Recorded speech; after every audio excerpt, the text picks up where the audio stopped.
Welcome back, everyone, to the front line with Joe and Joe, Joe Pasillo and Joe Resinello. And once more, dear brothers and sisters, let us go into the breach on the Veritas Catholic Radio Network, 1350 on your AM dial, 103.9 on your FM dial, spreading the truth of the Catholic faith to the New York City metropolitan area. I'm going to skip the long intro only because this is a meaty conversation, and quite frankly, an hour's not long enough to have it, and you'll understand why in a second. We're being joined by someone who we're proud to say is a friend of the show, Eric Sammons. He's been on a number of times. We always have a blast when he comes on. Today, another great important topic, moral money. Two words that don't ordinarily go together, but moral money, the case for Bitcoin. And as we say at the front line with Joe and Joe all the time, we learn as much from our guests as our audience does. I quite frankly, I don't know a lot about Bitcoin, and I want to learn more about it, and particularly from the Catholic point of view. Now that's available at Sophia Press. I'll post a link in the description, and you can buy the book at a 15% discount, speaking of saving some money, because you know Joe and Joe. Everybody out there pretty much knows Eric Sammons. Having said that, he is the editor-in-chief of Crisis Magazine. By the way, everyone, if you're on X or any other social media, follow Crisis Magazine.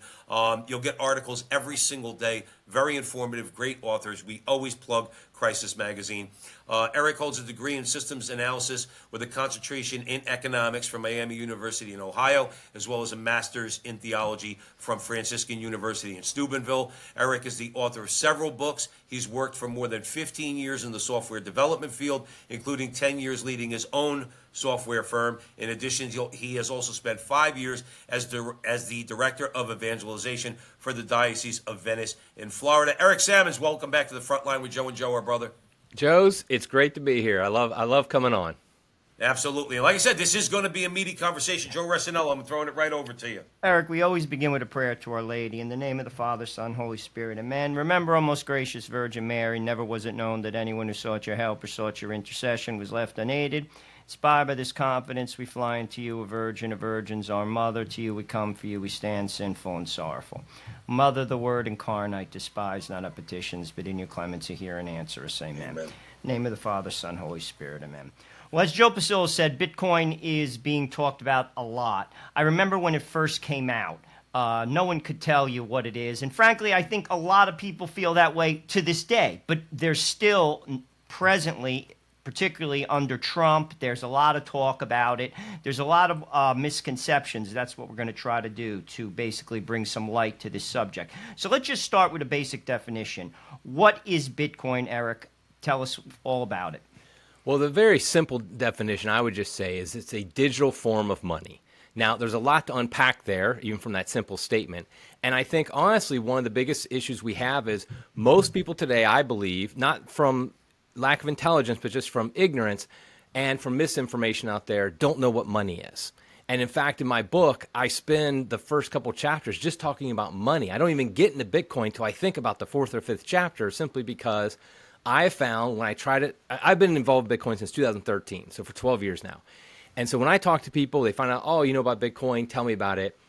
I find I just run into roadblocks if they don't have at least basic understanding of money. And really, just to keep it simple here, money is just what we use to exchange value.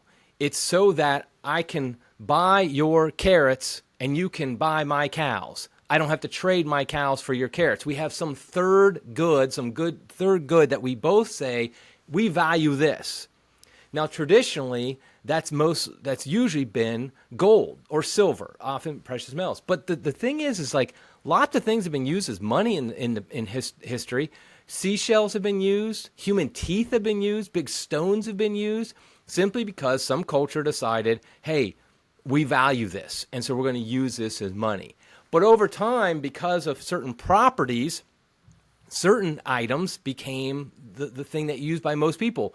Gold is by far the number one thing that's being used as money throughout cultures, throughout history. And it's not that it's like some government official decide, hey, we're going to use gold as our money. No, the people just decided, hey, I think this has value. You think it has value. I can hold this for a long time. It's not going to degrade. I can easily divide it up if I need to. I can move it around if I need to. All these properties it had made it good money. And so that's really all money is. It's just this thing that we can exchange value between people with. Over time, though, what happened is that there were some weaknesses with gold, particularly as the economy became more global. We know that today. You can't order something in Amazon and say, I'll ship you an ounce of gold for that. It just simply doesn't work. It just be too impractical. Instead, we just put in our credit card number, hit send, and boom, they send us the thing. They get some money from us. So over time, governments actually realize gold's not really working. And banks, I should say, governments and banks, let's use some substitutes, some things that represent gold, like paper. That happened very early on in the evolution of gold, in that people were like, hey, I'll just give you a paper. The bank said, I'll hold your gold for you. I give you this paper note that represents your gold. You can just exchange it with other people. And they know if they come to the bank with that paper note, they can get gold if they need to. And that's what banks did. But then eventually, and this particularly happened in the early 20th century, governments realized, hey, you know something? People aren't exchanging those paper notes for gold anymore. They're just using the paper notes. Why don't we just simply say the paper notes are money? And the reason they said that is because guess what we can do? We can print paper notes. We can just simply print these paper notes. We can create money, in other words, out of thin air. And the reason they did that, the number one thing that kind of caused, a lot of factors, this is very simplified, but one of the biggest things that kind of kicked off this era of paper money was World War I. Because World War I, if you know the history of it, you know it was not popular with any people that was involved in it. It was simply some rulers who were like, "Oh, we have these trees. We got to fulfill this." I said I would defend them if they got attacked. They're saying they're attacked by this. Okay, we're all going to get one guy gets shot, an important guy. Don't get me wrong. And all of a sudden, the whole world is in this awful war. You got to pay for that somehow. And over in history, usually kings and rulers, they pay for wars with taxes. And if the people were against the war, they wouldn't pay the taxes, and so they wouldn't go to war. There'd be a limit to how much war a ruler could engage in. But with World War I, all bets were off because all the governments had to do was just say, oh, we're just going to print more money and we can have this war. And then, of course, governments being what they are, government officials being what they are, they realize we can print money for just about anything. If we just want to buy votes, we just want to say, hey, we'll give you this social program and we're going to pay for it by printing more money. But you're going to vote for me. I'll stay in office. And so that came to where we are today, which is that most money today is, I call it paper money. Another word for it is fiat money. Now, we hear fiat as Catholics. We think, yes, fiat, Our Lady. Let it be done to me according to your will. That's a good thing. Well, when it comes to money, it's not, because basically what it's saying is, it's fiat, meaning the government saying, let this money be. We're just going to create it out of nothing. And that's what they do. And so they can do a lot. And I go into details about this in the book, of course. But essentially, that's what money is. And Bitcoin, to get back to the original question, just simply is an alternative, saying, we don't think fiat money works. We don't think it's good for us. I can go into all those reasons why. We're going to create an alternative. Somebody named, we don't know what his real name was, but Satoshi Nakamoto, he created this alternative form of money. So really all it is it's money. I know the other thing is, if you look at like the news and the headlines, people think of it like this speculative investment. It's like this, kind of Beanie Babies, all that stuff. But ultimately, it was created as money, as a form of money that resides 100% on the internet. So that's my long-winded answer to your initial question. So I have Eric Sammons is joining us here at the front line with Joe and Joe. We're discussing his new book available at Sophia Press, Moral Money: The Case for Bitcoin. So here, talk to a jamoke like me from New Jersey for a second. I got $1,000, okay? But I don't want to use the $1,000. I have it in the bank. Okay, how practically do I utilize Bitcoin using that $1,000? Yeah, that's actually, I like the way you frame that question, because personally, I think there's a big distinction between savings and investment. And savings is something basically you just want to keep the value of money. You don't want it to go down in value, and you want it for a rainy day. You want it maybe for retirement, so maybe a medical emergency in the future, something like that. Investments where I want to grow my money, and there's nothing wrong with investment, but it's a different beast. Well, let's say you have $1,000, you just want to save. Well, Bitcoin is a form of savings in my mind, and what you do, practically speaking, is there are companies out there, usually called exchanges, because you exchange one form of money for another. And what you do is you sign up with an account with them, and they've gotten somewhat regulated. Like, to do that, you have to give them personal information about you. You have to, it's called KYC, know your customer. All banks do this. And so these cryptocurrency exchanges do the same. They're required, at least in America, to do the same thing. So you give them your information, you sign up for an account with them, and then you link your bank account. You link your bank account with $1,000 in it, and then you tell them, once it's linked, you say, okay, I want to buy $1,000 worth of Bitcoin. And they will send you the equivalent of $1,000 worth of Bitcoin at that moment when you make the purchase. And typically they take a little bit of a cut for themselves. That's how they stay in business. Various ones have various levels of how they do that. And then now you have $1,000 worth of Bitcoin. Let's say it's 0.01. We'll just keep it simple. 0.01 Bitcoin you have now after you bought that $1,000. Well, that then resides in a wallet, quote unquote, at your account at that exchange. So just like your bank account, when you log in and you see, oh, I have $1,000 in my bank account. Well, now when you log into your account at that exchange, you have 0.01 Bitcoin.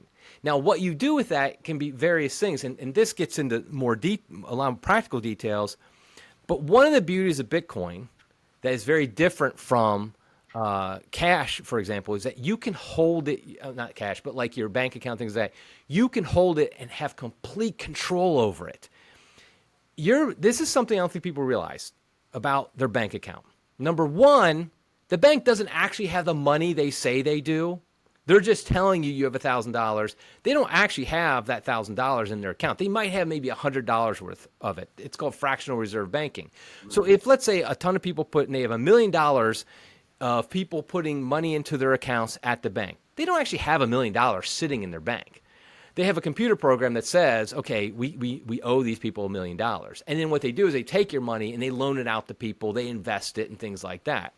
So that's one thing to note. The second thing is, that's not really truly your money. And what I mean by that is you don't have complete control over that. Let me give a perfect example.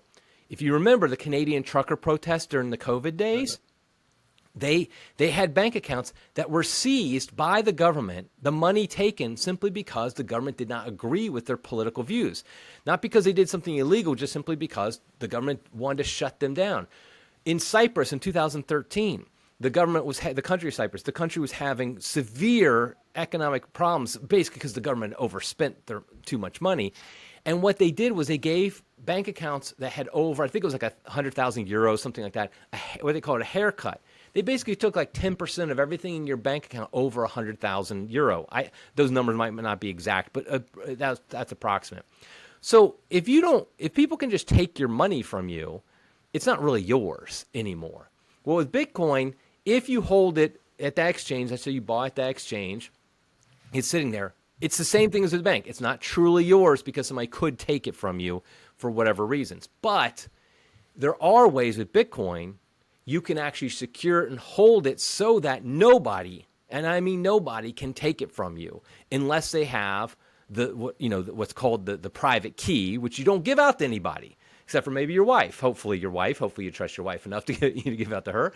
But the point is that's how you get Bitcoin. There's like complications of how you can hold it, but that's how you get. You just set up an account. One example, I don't get any money from any company, but I just want to give what I personally, the recommendation I usually give people is it's called River, river.com. They have a system where you just buy it and sell it. You can buy Bitcoin with them. You can sell your Bitcoin to them. If you need cash later, you can withdraw your Bitcoin onto your own wallet. You can add more Bitcoin to your account there. So that's just one example, but there's a lot of different examples. I give a few in the book as well.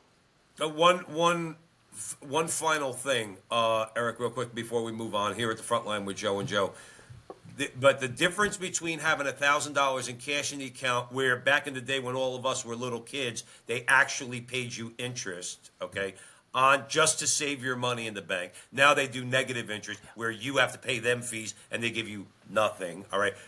Let's assume the value of that $1,000 stays the same as is in the bank. Not so with Bitcoin, because Bitcoin, correct me if I'm wrong, is it an asset, or leave asset aside? The value of it goes up and down.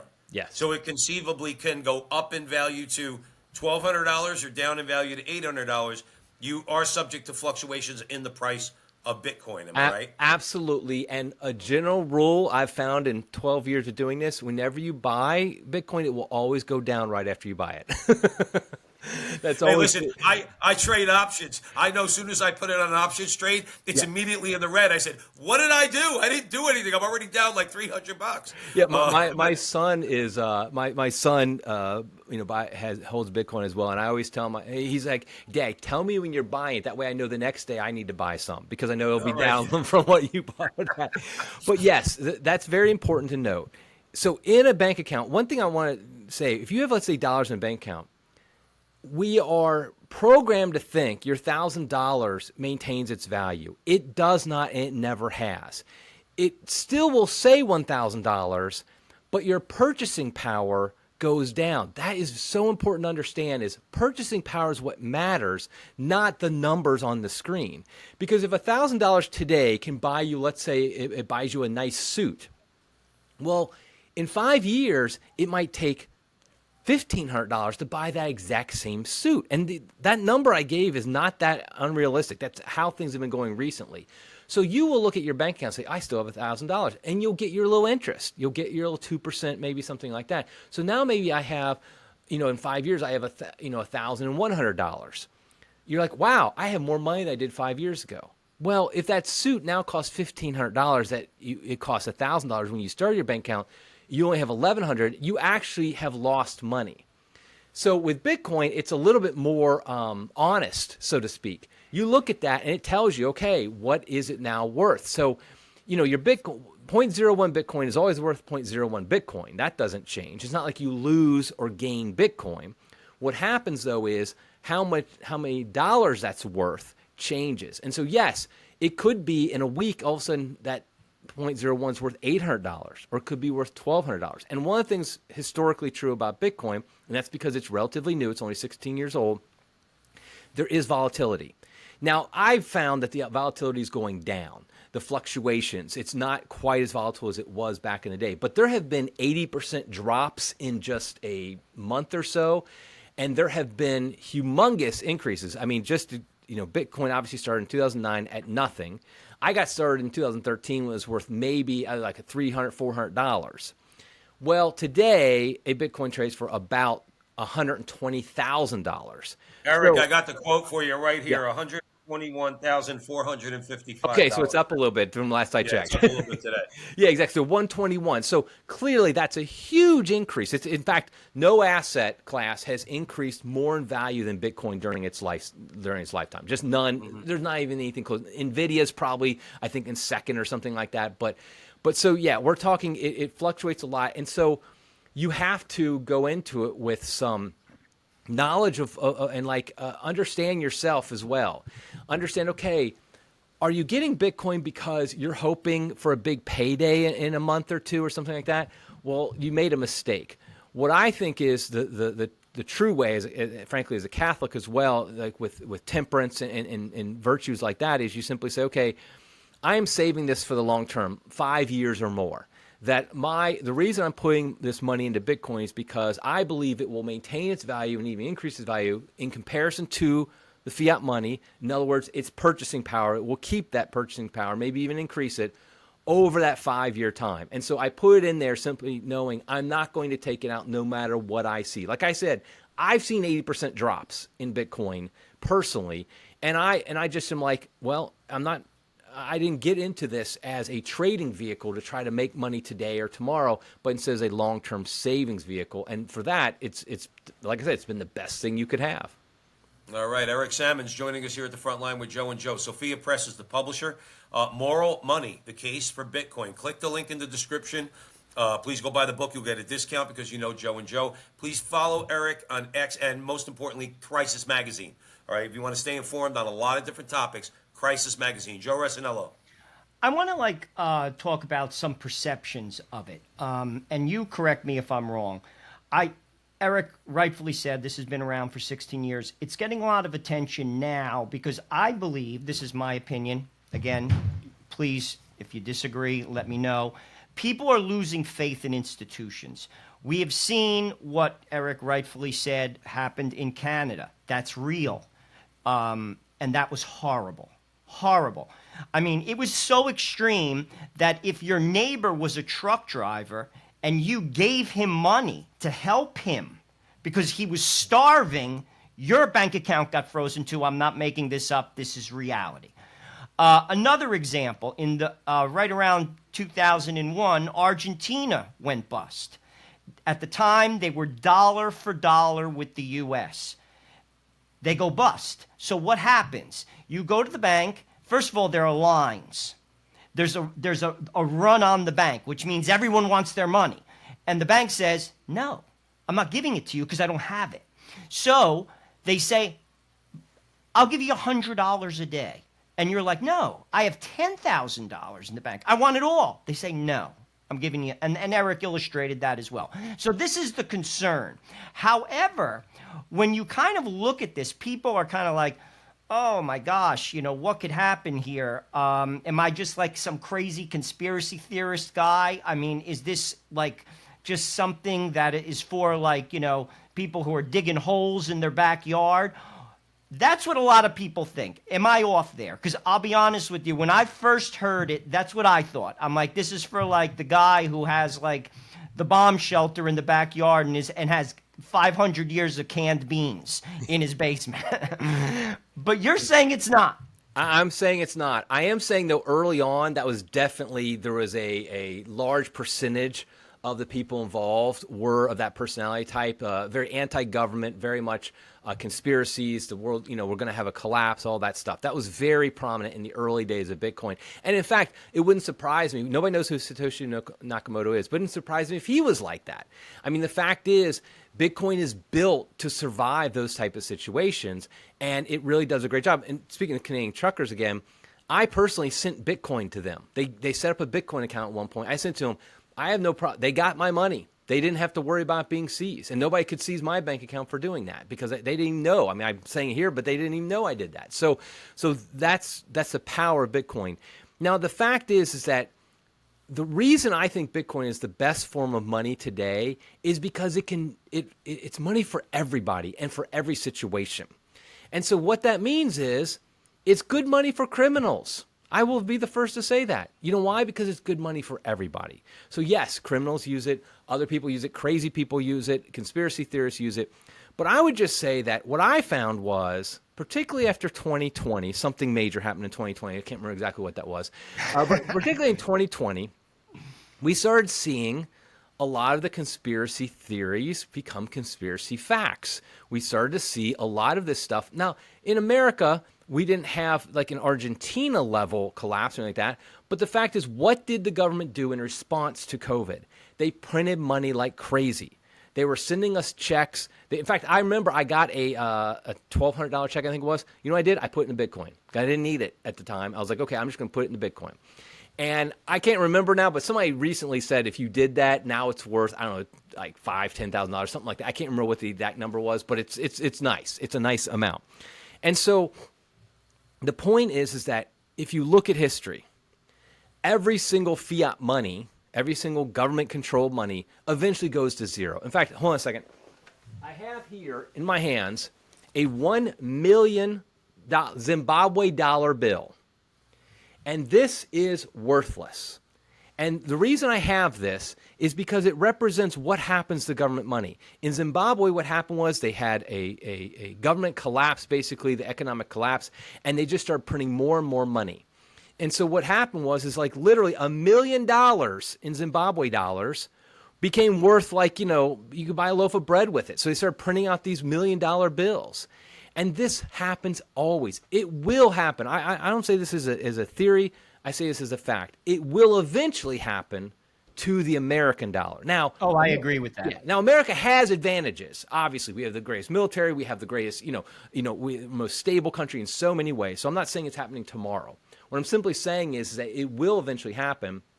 And I think when history looks back on it, they'll probably say 2008 was the beginning of the end, because that's when they responded to the crisis by not like letting terrible companies fail, but instead saying, okay, we're going to print a ton of money to get you out of it So we keep the stock market prices high. So we make people look like everything's okay. And then COVID, we did it again. And that's always going to be the response. I mean, we saw this. I mean, okay, I'll just lay it out there. I voted for Trump, but at the same time, the big, beautiful bill is an example of they're not serious about cutting. I mean, they got rid of 100%, Eric. And so it's just like they're not. I don't care if you're a Republican or a Democrat. Your guy's going to spend money. And he can't stop himself because why? Think about it. Think about at your house. If you had a machine in your house that could print new money for you, and it was not counterfeit, it was somehow legal, and you could just print however much money you want. I don't care how virtuous you are. You might start off by saying, okay, I'm not going to use that because that's bad for me. But then maybe your kid gets in a car accident, and you have medical bills. And you're like, okay, I'm going to print it for that. Well, eventually, you know what you're doing? You're printing it for your 5-week vacation to the Bahamas, and that's what. And so I don't care who you are, that's going to happen. The same thing when we're talking about government officials, they're fallen men and women. They're going to print it, and so that's the eventual what's going to happen. So I don't think that's a conspiracy or anything like that. I think that's just the reality. If you understand money, if you understand fallen human nature, if you understand the nature of fiat money, you understand eventually our money becomes worthless and we need something else. And I think that's what Bitcoin is, an alternative that keeps its value, that keeps its purchasing power. So people say, oh, well, do you think Bitcoin will eventually be worth $1 million? I think it will. But at the same time, what is $1 million going to be worth at that time? When one Bitcoin is trading for $1 million, perhaps $1 million will get you a modest house, whereas now that would get you a very nice house. But that's the thing but the point is it keeps your purchasing power over time. Well, when we come back, we're going to take a quick break, Eric Sammons. When we come back, definitely want to talk about the Catholic, more like the Catholic view on this, the moral view on this. Eric Sammons is with us, editor-in-chief of Crisis Magazine. Please follow Crisis on social media. It's well worth your time to read all the articles and the different authors that they have there. This book is Moral Money, The Case for Bitcoin. Joe and I are learning a lot today, Eric. Not just saying that because there's a lot. And a lot of people need to learn more about this, okay? Just like you would if you want to invest in the stock market. You have to learn about it first before you go buy a share of Amazon. You got to know what you're doing. It's the same thing with Bitcoin. Don't be scared. Learn something about it. Then make a decision. Moral Money, The Case for Bitcoin, available at Sophia Press. I'm going to post a link in the description. You'll get a discount when you go and buy the book there. Buy the book, read the book. Let's educate ourselves. We'll be right back at the Veritas Catholic Radio Network with Eric Sammons. Don't go anywhere. Welcome back, everyone, to the front line with Joe and Joe. Joe Pasillo and Joe Resinello. We're weighing the breach with Eric Sammons, and we're discussing his new book, Moral Money, The Case for Bitcoin, available at Sophia Press. Please click the link in the description. Go to the website, buy the book, and you will be glad that you did, because not only will you be enlightened, you'll get a 15% discount from the publisher. Joe Resinello, where do you want to start? I want to talk about gold. Just to give a little history. The American monetary system used to be backed by gold. Richard Nixon, I believe it's 1973. 71. 71. He took us off the gold standard. I think that was a huge error. And that enabled America to do exactly what Eric is talking about. We print money. And that's why we have inflation. Period. End of story. And that's 100% on point. What is the difference between, say, Bitcoin and gold? Because it's basically the same idea. You're trying to preserve your value. Some people say we should go back to the gold standard. Or, inversely, as the stock market goes down, gold always goes up, the price of gold. As inflation goes up, the price of gold goes. It's opposite. It's an inverse relationship. What is the difference between, say, the value going into Bitcoin versus, say, I want to buy gold, precious metals, because it's going to be preserved? Yeah, the first thing I want to say is I'm a fan of gold. Always have been. For years, I've been a fan of gold. I think gold is a very solid, hard form of money. It's stood the test of time, literally 6,000 years or whatever it is. I mean, Bitcoin's got nothing on gold when it comes to a historical record, and nothing does really compared to gold. I will say it's kind of funny. I I embraced Bitcoin because of my love of gold, but also my frustration with gold. So in the early 2000s, I was studying economics. I was looking at things. I was a tech guy. I was running my own software development company. And what I realized was I realized the immorality of our current monetary system, the fiat monetary system. That anything that allows people to just print money out of nothing, that's fundamentally immoral. And I saw gold as a great alternative because gold cannot be printed out of nothing. You have to work. You have to spend time and energy, resources to mine gold out of the earth. It's very difficult. It has these limits to it. There's only so much gold that you can really mine out before, it just costs too much. And so I was like, gold is great. However, I also knew gold just isn't practical in today's world. It just simply is as a form as a medium of exchange. It can still be a store of value in the sense that it keeps its value over time. However, it just can't be used as a medium of exchange anymore because it requires some type of representation of it, like paper or like digital things. Well, when that happens, you immediately then move to what ended up happening, which is fiat money. Because there's two weaknesses to gold, I see. One is that just simply because of the physical nature of it, it can't be used in our monetary system directly. And so therefore you have to create representations of it, either paper or digital. That then will inevitably, and has in every society and culture, inevitably leads to just fiat currency. What happened in America happened everywhere. Eventually, like you said, Nixon just takes us off the gold standard. We just have paper then. That's one thing. The second thing is it also, another limitation is, while it's a very scarce resource, it's not truly limited. Now, because you can mine gold. If you spend enough, you can always mine gold. And in fact, it's believed there's lots of gold on asteroids. So maybe Elon's going to make it so one day we can just get tons of gold off of asteroids, which inflates the monetary supply, which is what inflation is. Bitcoin, because it's 100% digital, it resides on the internet. It's an extremely efficient way, far more efficient than gold, way of sending value. If I wanted to, I don't have this, by the way, listener, but if I wanted to send $1 billion worth of Bitcoin to somebody in Japan, I could do that, and it would cost me a couple dollars, and it would happen within 10 minutes. It would be finalized. I mean, no need for any bank or anything. That's amazing if you think about it. Think about somebody, first of all, try to send somebody money on a Sunday. It just can't be done. Try to send somebody money across the world. It couldn't be done. If you're trying to send lots of money, a high amount, the banks are really going to be very involved in that. They're going to do lots of checks on you. They're going to make sure, that they allow that type of transaction. I mean, think about it. You can't, $10,000, any transaction over $10,000 in your bank account, they flag it, and the government looks into it. I mean, you just could be like wanting to buy a $20,000 car. You send $20,000 to somebody. Nope, that gets flagged, and they check it out. And so with Bitcoin, it's incredibly more efficient than gold, and even more than fiat money, but it's gold in particular. Second, it has a hard and fixed monetary supply. What I mean by that is there will only ever be 21 million Bitcoin ever created. About 20 million are created right now. The last million are going to be created over the next 100 years. It's got this kind of decreasing schedule of new coin emissions. We've never had a truly fixed monetary supply, form of money with a fixed monetary supply. What that means then is that it maintains its value. It maintains its purchasing power over time like nothing else. Because here's the reality. If you want more Bitcoin, you have to buy it from somebody with Bitcoin. You can't just create. Now, like I said, there is a little bit of new Bitcoin being created right now, but not very much. But the point is like if you wanted to buy 100 Bitcoin, which costs a lot of money, you want to buy it. You got to find people with 100 Bitcoin and buy it from them, or maybe divide it up between lots of people. And so what does that mean? It means the price goes up because there's more demand, but there isn't more supply.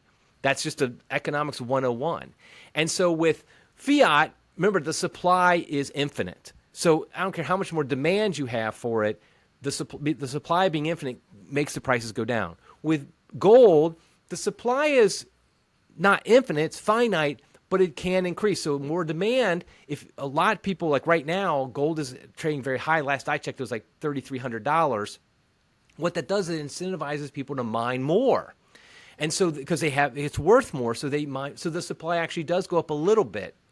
With Bitcoin, I don't care what the price is going to be. You can't mine any more than what the program tells you can, which is right now it's 3.125 Bitcoin every 10 minutes or so, and that goes down over time. It doesn't matter what the demand happens to the demand, the supply does not change. That means the price goes up, which basically just means your purchasing power stays intact, the value stays intact over time. That's why I think it's superior to gold. Absolutely. And just one quick question, Eric. So, but Bitcoin is, I probably am not using the right word. Maybe I am. It's fractional though, right? Yeah. I don't have to buy 1/10 of I could say I could buy $1,000 worth of Bitcoin. If somebody's willing to sell it to me, Yes. I could take my hypothetical $1,000 I brought up earlier. I could say I want to exchange that for whatever I can get in Bitcoin. Right. So you can buy $5 worth of Bitcoin. Right. You can buy anything you want. All right. And I think that's important to note. As you said, fiat currency not backed by anything. Well, they could just keep printing it. Yeah. You can't do that. Can't do that with Bitcoin. Eric Sammons joining us here at the front line with Joe and Joe. Joe Pasillo, Joe Rossinello. Moral Money, the case for Bitcoin, available at Sophia Press. Eric, there's so many ways I want to go, but let's get into some trouble, as Joe and I like to do. Okay.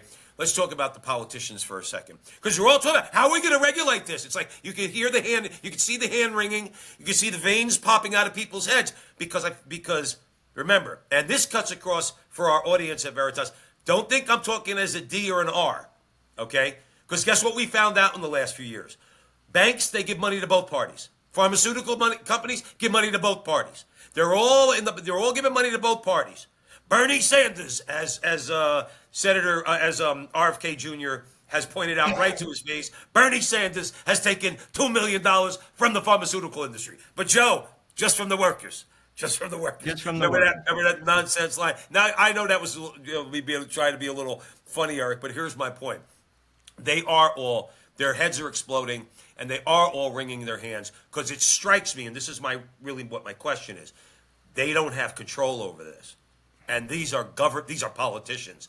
They want control. So when I hear regulation, when are we going to regulate it? I hear, when are we going to control this? Yeah.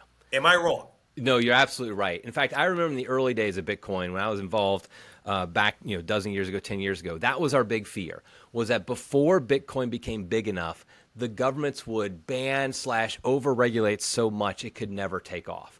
Now, here's what I believe. I think it's too late. It's too big. It's too significant. Too many powerful people now understand it and use it to their own advantage, to the fact that I don't think governments can control it like they want to. And in fact, if you look at just looking at America, I mean, countries like China have actually tried to ban it and failed. Russia, I think, did too for a while, and they just failed and they gave up and they finally said, okay, Bitcoin's inevitable. We'll try to find other ways to regulate and control it. But in America, for example, every presidential administration before this current one, and I'm including Trump 1, was very hostile to Bitcoin because exactly what you said, they believe money has to be controlled by them in order for it to be useful. But that, of course, has never been true historically until, that's just been the case recently. And so they dismissed Bitcoin. They thought it was like a little project, a little hobby. It didn't really matter. But then eventually, under the Biden administration, it got to be so big, they really started cracking down. And they were like, okay, we got to control this. We got to regulate it. And they did everything they could to keep it under. Now, to Trump's credit, and this is something I like about Trump, is he can change his mind. And because he attacked Bitcoin during his first administration. He made fun of it and stuff like that. But then I think it was Vivek Ramaswamy is the one who basically what we call orange pilled him. And he sat down with him and explained to him cryptocurrency and Bitcoin. And Trump was like, okay, I get it. And I think that's good. And so now the Trump administration, the current one, is very pro Bitcoin, pro cryptocurrency. They're doing a great job with a lot of regulations and of not having over regulations. There does need to be, on some level, there does need to be some regulations. I'm not claiming there should be no regulations. But the fact is most regulations, as you said, are more the government, I just want to control things rather than I want to protect the common man. That's what they claim it's always for. I mean, it's like there's no place more regulated on earth than Wall Street. And it's mostly to keep you from your money. I mean, and make sure they get their money, to make sure the government gets their money. And so that's what they've been very good with Bitcoin and cryptocurrency right now with trying to be light in the touch. What I don't think is, and maybe I shouldn't say this publicly, I don't think, though, they realize the path they're going down is very dangerous for them. Because as Bitcoin grows and gets more and more powerful, it really does undercut the fiat system that keeps them in power. And so I think it's possible we have a Trojan horse situation here where they're letting Bitcoin in, they're embracing it without fully realizing how revolutionary it can be and how it can really make their world very difficult. Very good for us, the common man, but not very good for them. Eric, I'm sorry to cut you off. Joe, let me stay there for a second. But Eric, is one of the ways that they may try to regulate is this. I run XYZ Corporation, okay? I make a widget. And I decide I'm going to take Bitcoin as payment. And I don't care what you tell me. I don't care. And other companies in my industry and people start adopting or accepting Bitcoin as payment for their goods and services. So is one of the ways that the government is going to kind of control that is try to tell companies, because we know companies are doing that now. Am I right? Yeah, there absolutely. are companies you could use Bitcoin to avail yourself of their goods and services. Yeah. So is one of the ways that the government's going to try to regulate is to tell companies, well, you can't do that? I don't think that's realistic anymore. I think that ship has sailed. I mean, I accept Bitcoin at my website for my books. Steak and Shake kind of started accepting Bitcoin. That was kind of fun. I just saw with Jeff Bezos for his the Blue Origin, the spaceship that rich people can go on. They will now accept Bitcoin. You can pay them in Bitcoin to take your trip into space. I think that was a real significant danger in the past. But I just think now we're at the point where if they even try that, there'd be so much pushback. I mean, if somebody like Jeff Bezos who's very powerful, has a lot of influence, if he's accepting Bitcoin and seeing it as powerful, it really does make it difficult because he's going to be a donor and things like that. He's got a lot of influence. And the fact is this is why we were always saying in the early days of Bitcoin, we want to stay under the radar until it's too late. And I feel like that might be the case because the value of Bitcoin has gone up so much, there are people who have made gobs and gobs of money. I mean, people who got in at Bitcoin at $10. I mean, I know people who are multi-millionaires who simply just what happened was they bought like a couple thousand Bitcoin when it was like 10 cents a piece or something like that. And now they're worth hundreds of millions, maybe billions of dollars. Well, those people started realizing under Biden administration, honestly, when they saw the writing on the wall, they realized, oh, we need to get involved with politics. And what does a politician love more than anything? A donor with money. I mean, somebody with a lot of money. And so all of a sudden now all these crypto people, these crypto, millionaires, billionaires, they start saying, listen, here's what we want, and we're going to do something about it. And in fact, the 2024 election was a huge moment for the cryptocurrency industry. One example was actually here in Ohio. The senator who won defeated Sherrod Brown. I think the guy he defeated, Bernie Moreno's who won. Bernie Moreno had a background in cryptocurrency, very pro cryptocurrency. Sherrod Brown was on the finance committee in the Senate that was passing these laws against crypto. And so what happened was all the crypto bros with tons of money gave money to Bernie Moreno, and he won. And that's probably the most significant one, but there's lots of little elections like that. So now what happened was in 2024, and this is actually the Republicans are generally been more cryptocurrency friendly, but it's not just a Republican Democrat issue. More and more Democrats are realizing, oh crap, we got on the wrong bandwagon with this. We need to get on the crypto bandwagon.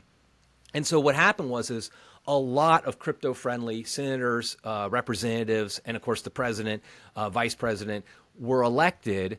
And I think I'm not saying the next administration couldn't come in and try to do a bunch of stuff. I just think they're going to have a hard time making it stick if they try.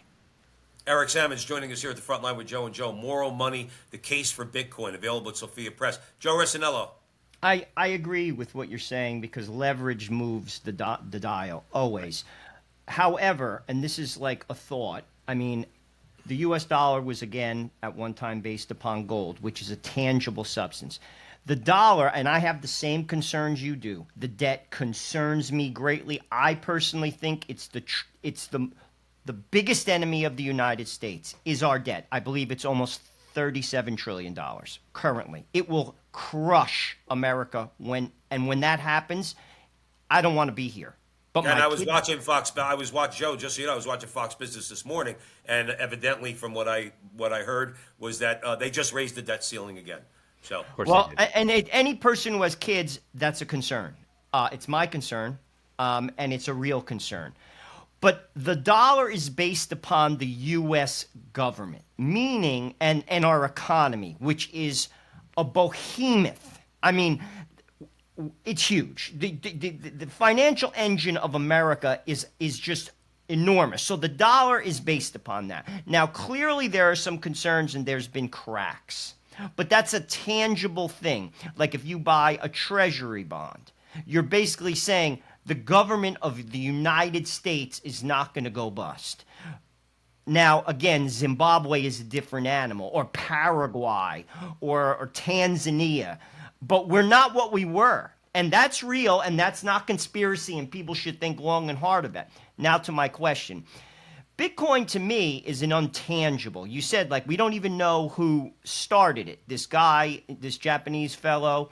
It seems like it's just an electronic thing. Now, I like to hear that big people are starting to get it, because then they have pull and push a lot more than me. But what's like stopping, say, America, which has tons of pull, to just unplug it and just say, it's garbage? Like, that means nothing, it's garbage.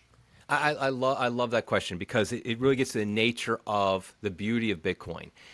Bitcoin is decentralized. What that means is nobody actually controls it. Satoshi Nakamoto has not been heard of from since 2011. He does not manage the code of it. In fact, a team manages the code in public. Everybody can see the code, they can read it. And what happens, the way Bitcoin works is you just, and I won't get into the details of technical, but it is fascinating. If you're a tech geek, learn it because it's fun to learn. I enjoyed learning it.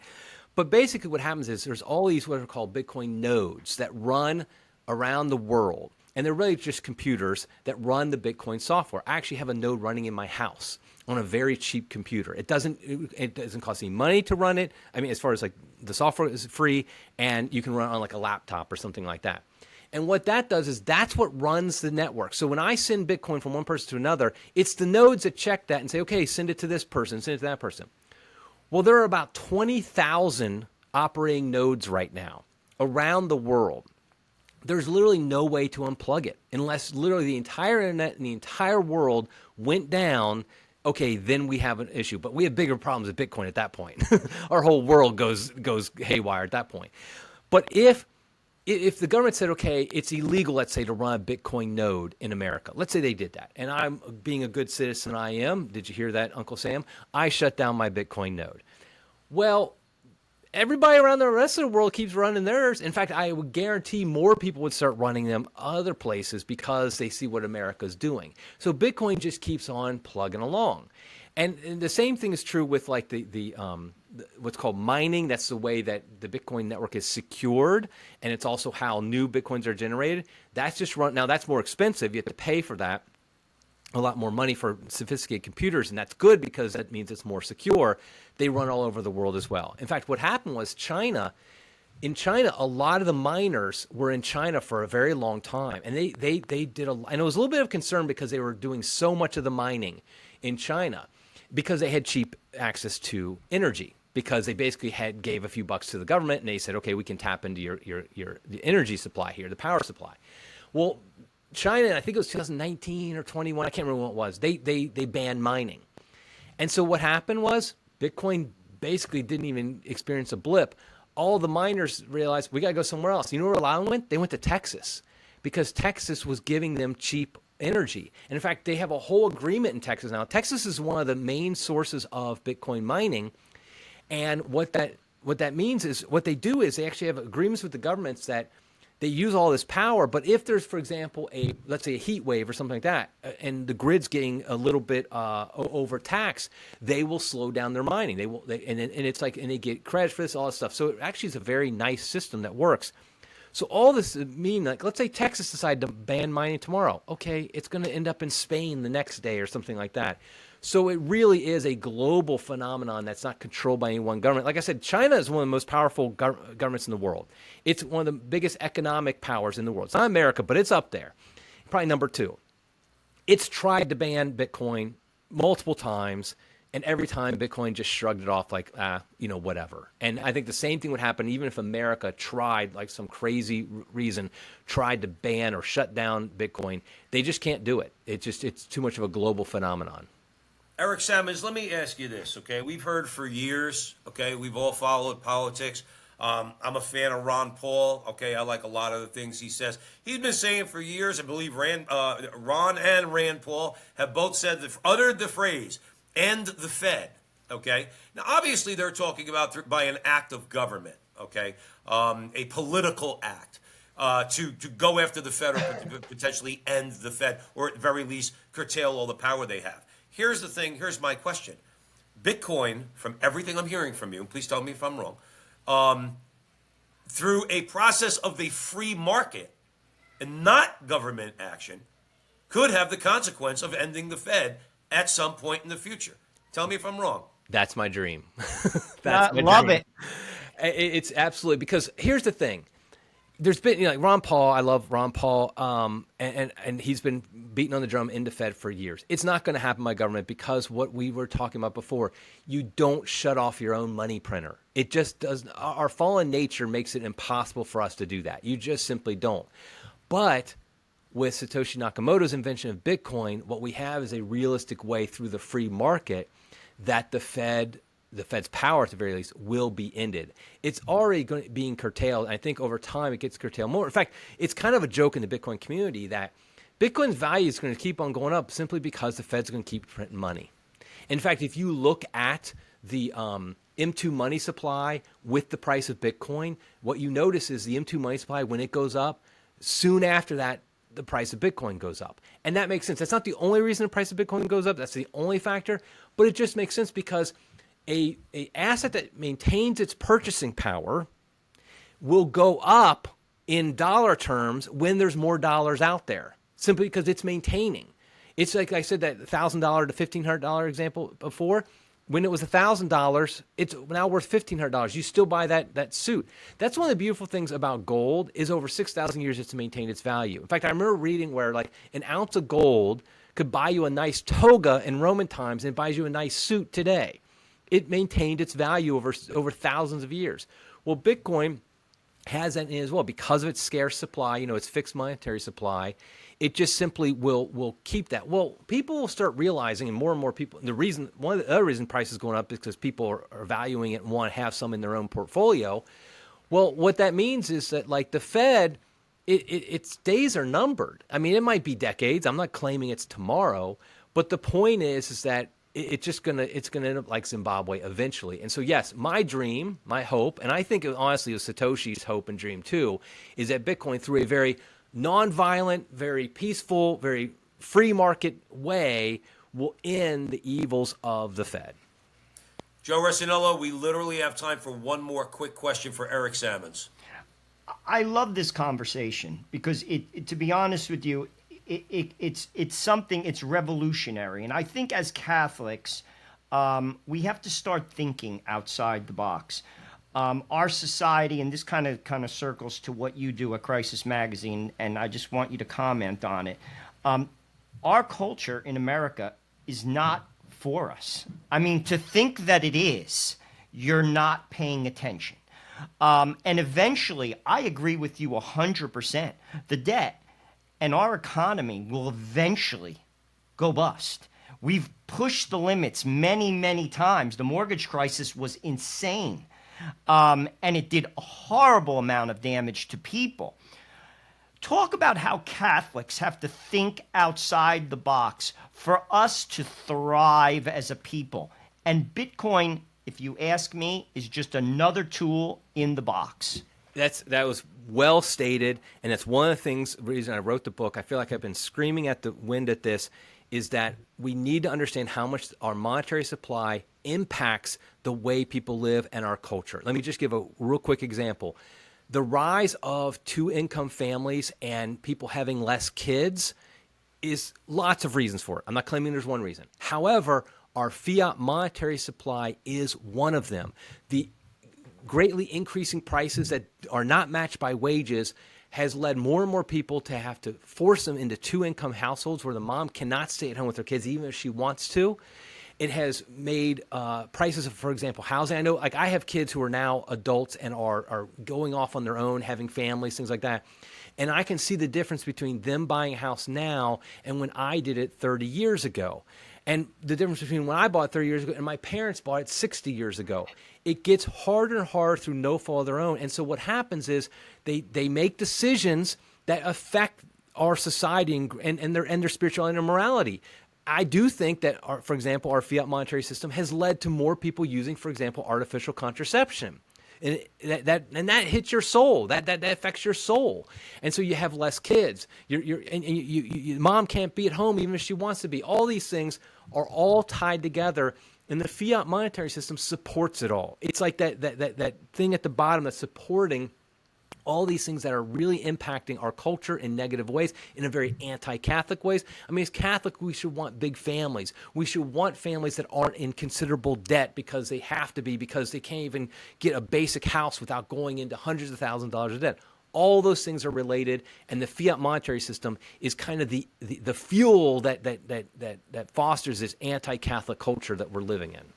I remember before I moved to Arizona, I was having breakfast with my buddy at the Lyndhurst Diner, Joe Rissinello, the Lyndhurst Which Diner. is closed now. It's closed. That's a shame. So, but I was having, and my friend asked me. He said, Joe, he goes, our grandparents had 8 kids. In other words, they were working during the Depression. Why is it that they were able to do it? And nowadays they have 1.2 kids. Now, the reason why I'm bringing this up is because one of the answers I gave him was exactly what you were talking about. I said they had more trust in the system. They had more trust in money. They certainly had a lot of faith in God. Their job was to bring more kids into the world, and that's what they did. And they worked hard, and they were able to thrive, even in our lifetimes. My father's mortgage, my mother's mortgage in Newark, New Jersey, was $216 a month. And my father's income at Consolidated Freightways alone, even though my mom did work a side gig, my father's income was able to support all of us, pay that mortgage, and send us all to school. There's a fundamental difference in this whole conversation about moral money, the case for Bitcoin, which is the book that Eric Sammons has written, available at Sophia Press, central to the like you said, to this whole question. That's the beautiful part about being Catholic. We see the whole picture. Eric Sammons, final word, if you don't mind. I just want to encourage people, obviously, buy the book, consider Bitcoin. None of this has been financial advice, personal advice, anything like that. It's simply my own view of understanding the importance of money in our whole culture.